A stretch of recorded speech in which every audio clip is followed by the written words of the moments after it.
In the space of a few short weeks, life as we knew it has been turned upside down and inside out, and a virus that was, until recently, completely unknown has utterly changed the course of all of our lives. In times of tragedy, upheaval and uncertainty, people need constants, familiar voices that they can trust. As the commercial news provider with the biggest audiences and greatest reach in Britain, ITV News has fulfilled its role as a public service broadcaster. This, then, is our story of the past few weeks.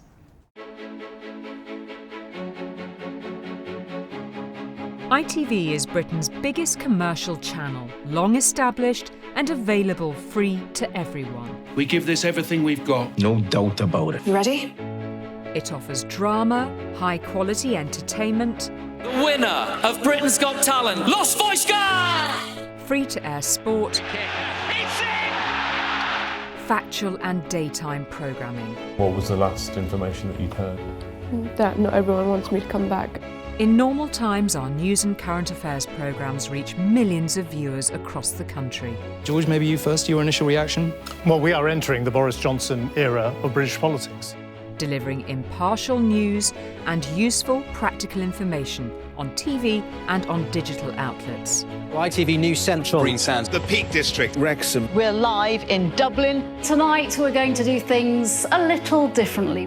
When coronavirus hit, all our news programmes stayed on air.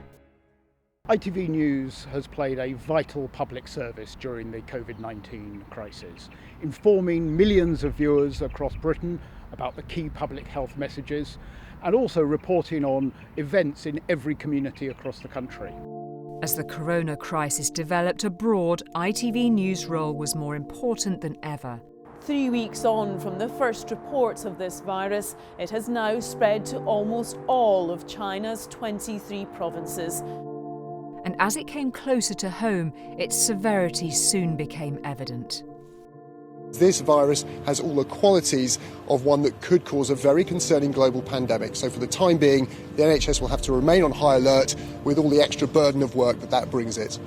It was a slow motion breaking news story that you could see coming towards you, but couldn't quite work out what to do. And I think even though we knew it was coming, no one was quite prepared for what that would mean for our everyday lives when it got here. I think right from the beginning, we wanted to be absolutely sure that we were factually correct, that we were delivering the message clearly, accurately.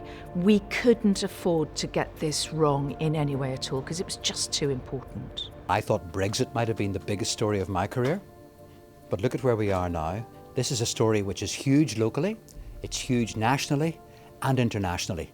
For me, as a reporter in a very specific part of the ITV News network, it's really given me an opportunity to get even more deeply rooted into the communities that I'm reporting from. This coronavirus emergency has been something that has touched everybody's lives. Across 37 main sites and bureaus in the UK and with reporters around the world, teams have worked around the clock, continuing to get out vital information and stories to the public at a time of national crisis. People want someone to be straight with them. Ultimately, we're the only ones who can say, this is what we've seen, these are the stories we've heard, this is how we believe it is. The biggest challenge has been getting used to a brand new way of working virtually overnight and getting our heads around social distancing. I mean, many of us didn't even know what that word meant. We've had to adapt and change very quickly in how we've been operating in lockdown, how we've gathered our news, how we've filmed on location. It's all happened in a very short period of time. It's a credit to everyone involved and quite extraordinary to see. But it was also a story that affected each and every one of our reporters, staff and families. Many more families are going to lose loved ones before their time. As the Prime Minister announced the lockdown on March the 23rd. From this evening, I must give the British people a very simple instruction. You must stay at home. ITV News bore witness to the uncertainty and fear across the country. The government has a lockdown in force. Please get off the green, go home. Are you here on an essential trip? You need to go home? Particularly amongst the elderly and those clinically vulnerable. Stop going outside. Don't give this to somebody else. They say that we should stay in and isolate from COVID. But some of these people are frightened of starvation, of being on their own. And as cases at home increased and deaths mounted, there were shocking developments.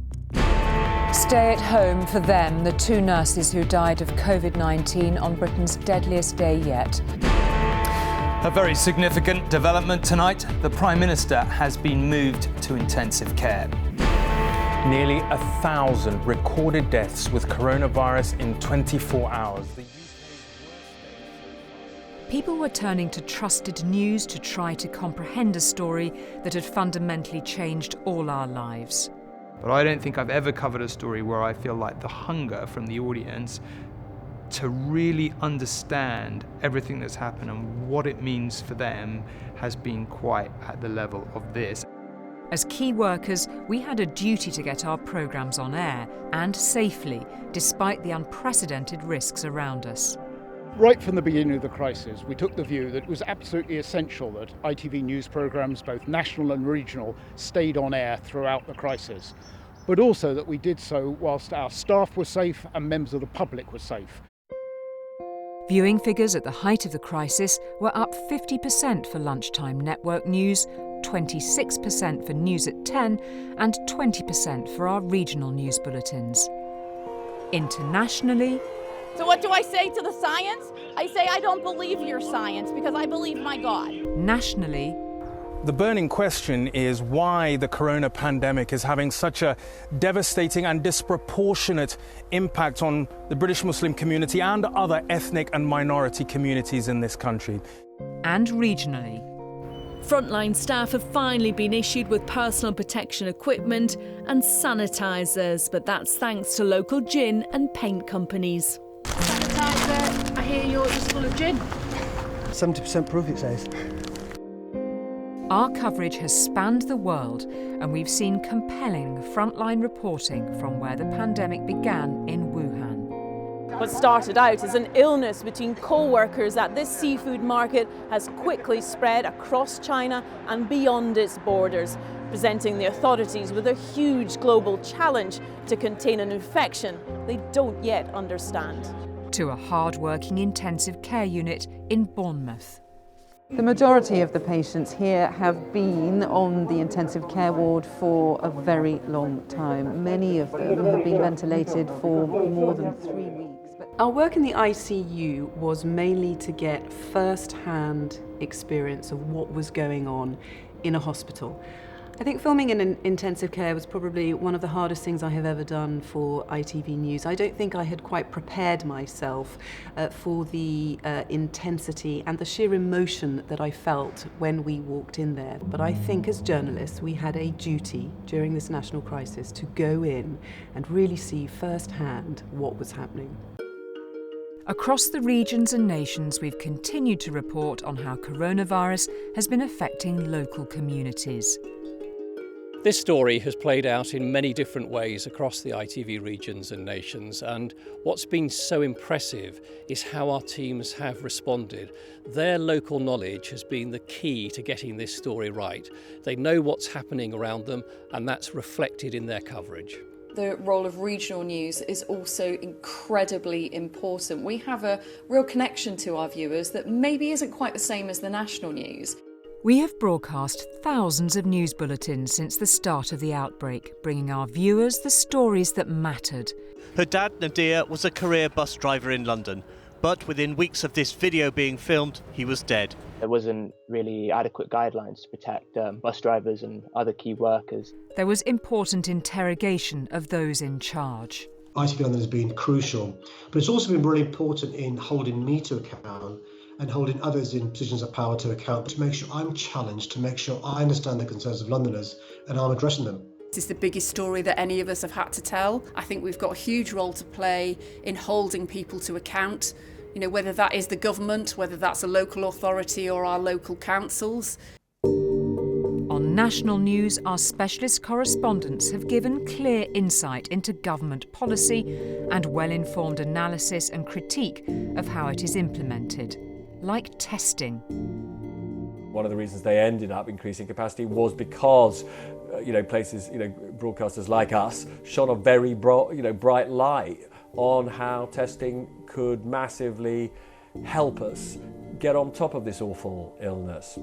And exposure of apparent failures by those in charge, like in Paul Brand's packages looking at the devastating impact on care homes. Do you now recognise that while you've prevented the NHS from becoming overwhelmed, there is now a crisis in the care sector? And given that the number of deaths continues to go up in care homes each day, will it now be your main priority? And we've continued to cover the most important stories abroad. Everywhere you look in this cemetery, there's row upon row of freshly dug graves. Confirmation that Brazil now has the highest daily death rate of any country in the world. And perhaps even more frightening, one of the lowest testing rates. In business, recession is technically defined as 2 quarters in succession of negative GDP. We've had one, but it is... And we're going to get a second, aren't we? Well, it is right that we've had one, and that's on the basis of only several days, really, of significant disruption from coronavirus. So, yes, it is now very likely that the UK will face a significant recession this year. And in politics. So I drove the 3 of us up to Durham that night, arriving roughly at midnight. I did not stop on the way. When I woke the next morning, Saturday the 28th of March, I was in pain and clearly had COVID symptoms, including a bad headache and a serious fever. As a result of all this, research from Reuters and Ipsos showed that trust levels for TV are higher than for other news sources, and the public say most broadcast journalists are doing a good job in holding the government to account. We set out right from the beginning to make sure that we were identifying and capturing those people who were falling through the cracks and being able to still go out and bring their stories and highlight to government these people need thinking about as well. I spoke to viewers from across the country about their expectations of television news during this crisis and what they felt they needed from us.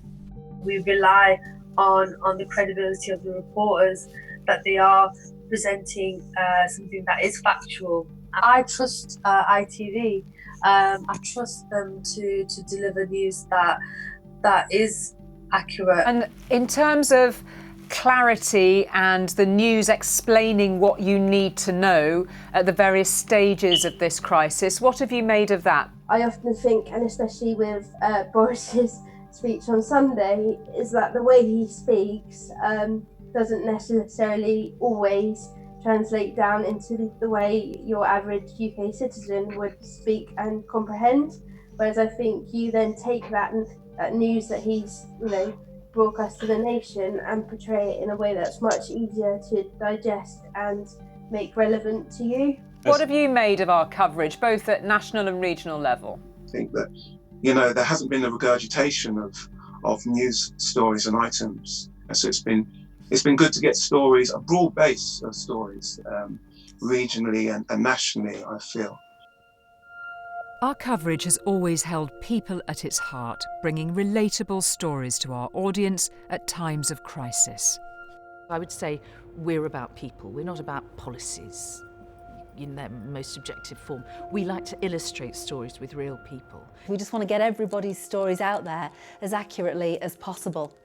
Through the Glass is the only contact Sarah Moore from Huddersfield now has with her children. Emotionally for me, there hasn't a day gone by where I've not cried, where I just want to see and hold my kids. But I know that for their safety and for my eldest's health, I can't do that. When you hear from people who are directly affected by the disease, it really brings it home. Stop going out. Listen to Boris. And just don't go out, it's not worth it. We have sadly had to cover countless stories of loss and families in grief. I did a letter for Dad, explaining everything, how I felt, what I felt. What did you say in the letter? Loved him. It's all right, Hayley. It's like a pit, a hole in your tummy. We've also reported on the many survivors and of families reunited, like our coverage of 4-year-old Mila Snedden from Falkirk, one of the many stories that captured the heart of the nation, and who we followed being reunited with her father after 7 weeks. Hi Mila, how are you? Mila's going through chemotherapy. Her dad had to keep going to work, so he moved out to protect his daughter. This has been as close as they could get to a daddy and daughter hug. But today would be different. Because I'm going to come home today. Right now. Right now. Hi. Can I get a real hug? Yeah? Yes. Oh, I love you. How are you? Are you? Local heroes have been covered, sometimes leading on to a national story like ITV News Anglia's coverage about Captain Tom's walk for the NHS that has been so defining in this crisis. For many of us, life has slowed down a little or a lot as we're having to stay at home. But for one 99-year-old war veteran, he's decided to get moving. Tom Moore from Bedfordshire is walking 100 lengths of his own garden before his 100th birthday, all to raise money for the NHS. By the time it comes to my birthday, I shall be done more than 100 that I said I'd do. I'm planning to do more than 100. In cities worst affected, like Birmingham, we've seen the growing pressures funeral directors are under. The toll growing, the coffins running out. When's that order coming? Monday. And the other one, you know, the order after that, how long is that going to take?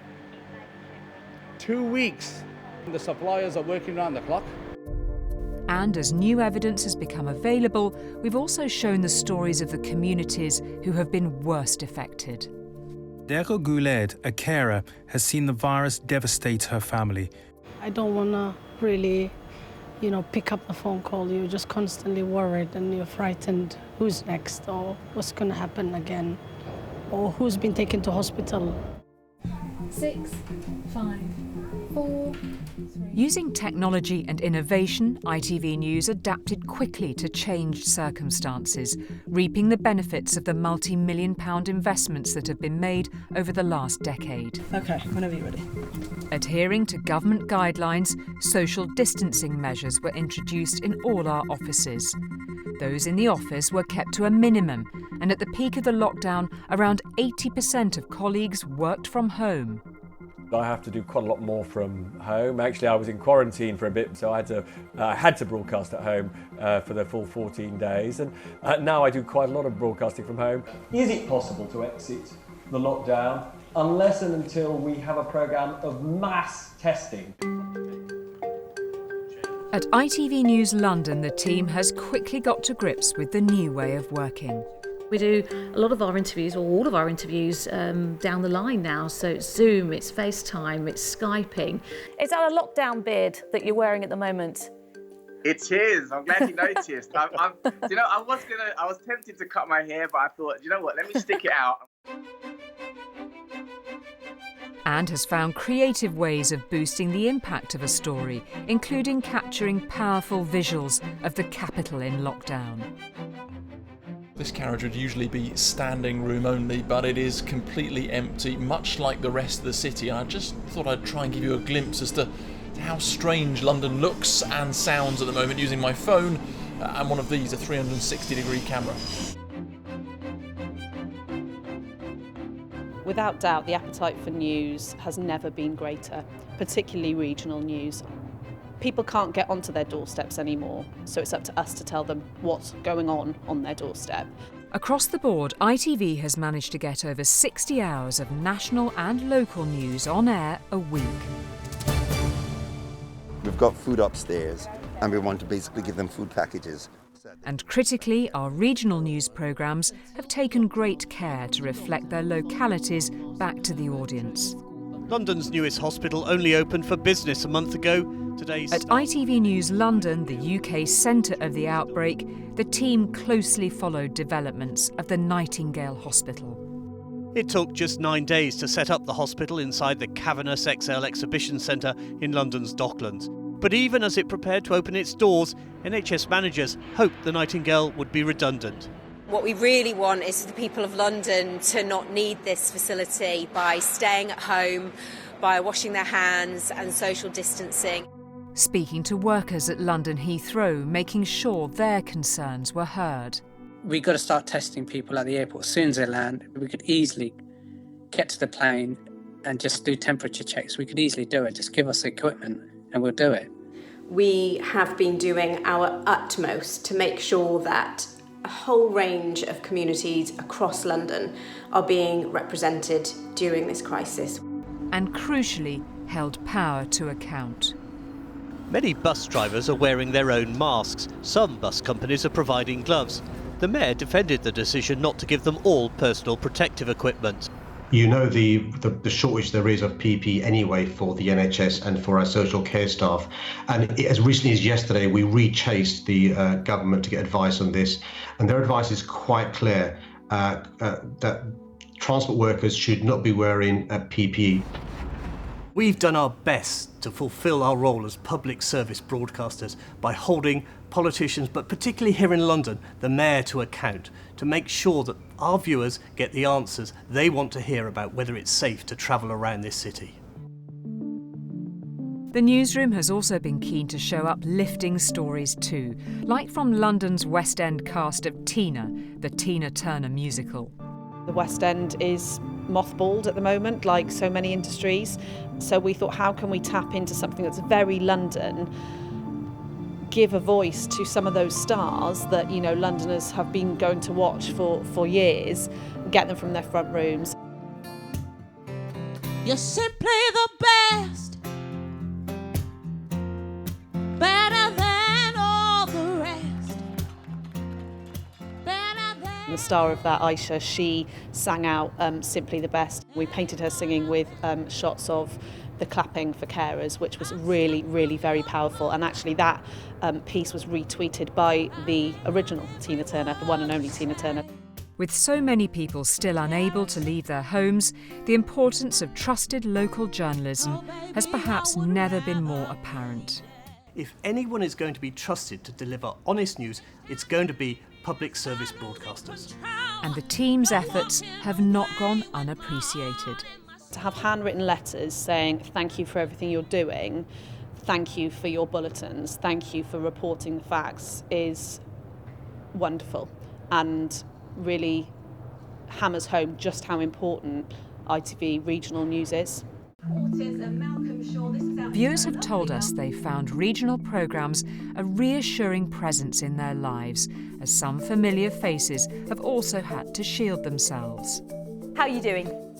I'm doing fine, Sangeeta. I hope you are too, and all of our lovely viewers. I still miss them terribly. I've discovered gardening, and I've discovered I'm quite good at it. When all this is over, Alan Titchmarsh, watch out. Amongst the tragedy, heartache and lives taken too soon, we've also sought those uplifting stories, celebrating the best in the human spirit, that remind viewers of the light in all this darkness.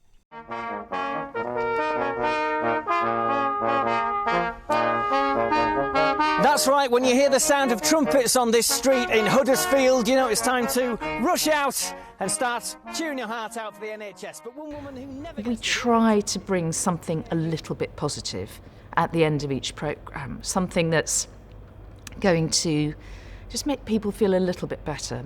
And that just gives everyone a lift, including me.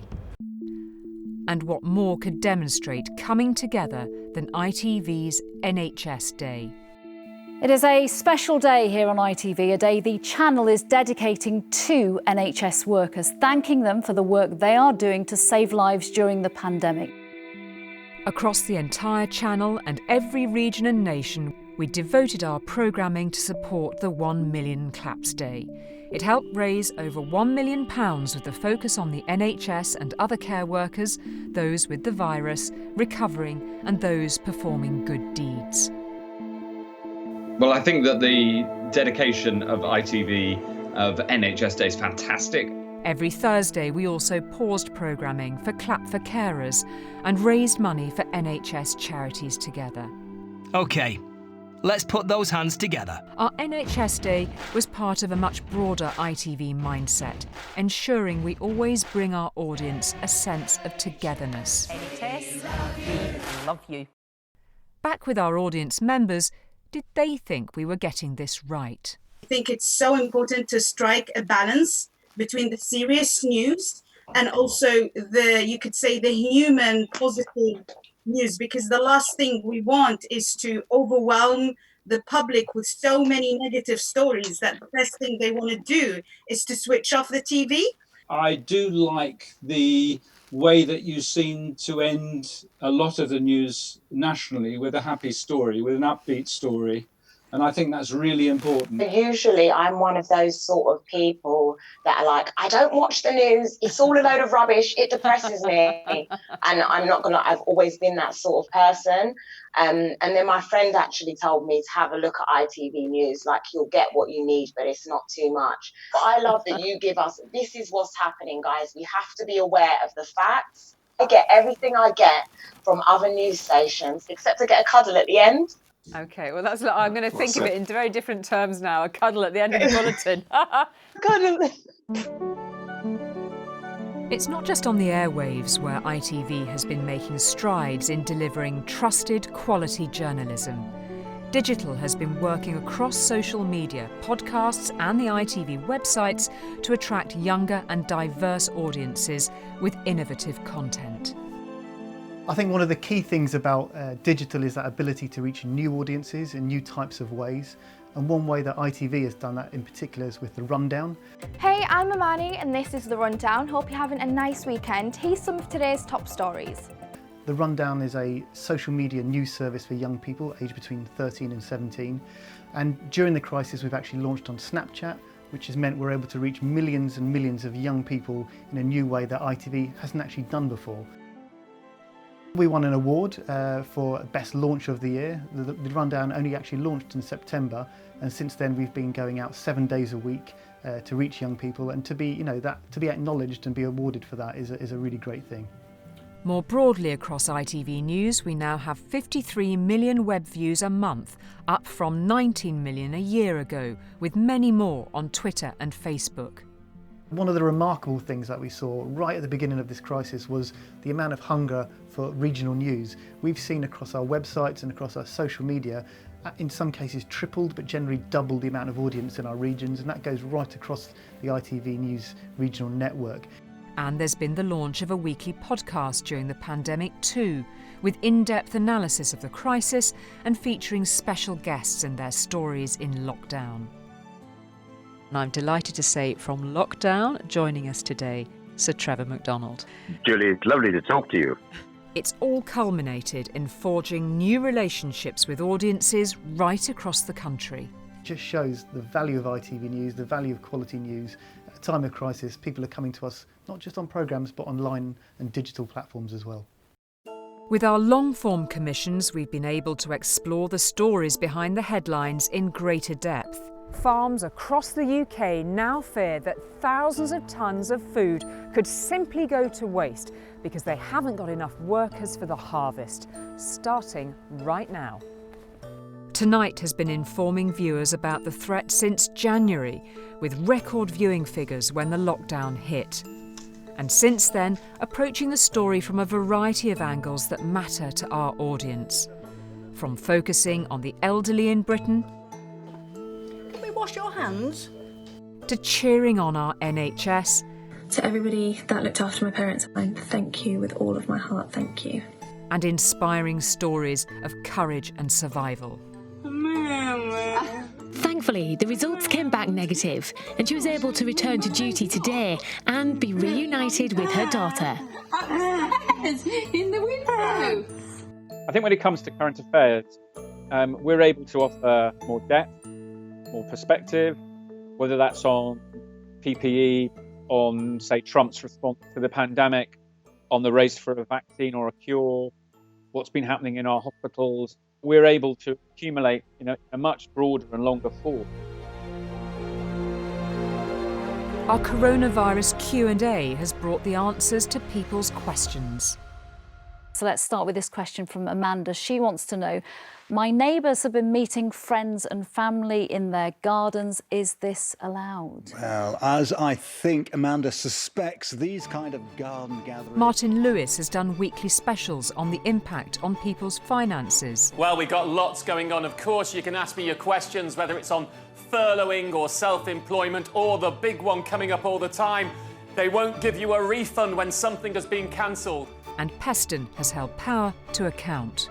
One of the things the government is refusing to do is talk about the how and why and when of easing these extraordinary restrictions. I've called on them to publish their exit strategy. The past couple of months have been a monumental challenge for all of us. The unique circumstances of the lockdown have meant new ways of working for British broadcasters, and ITV has had to adapt and innovate to stay on air. The role of news is vitally important at this time because people's lives have been turned upside down by this story, either indirectly or directly. Collectively, to think what we are doing is the essence of, why we have public service broadcasting. I can't think of another story that I've ever been involved in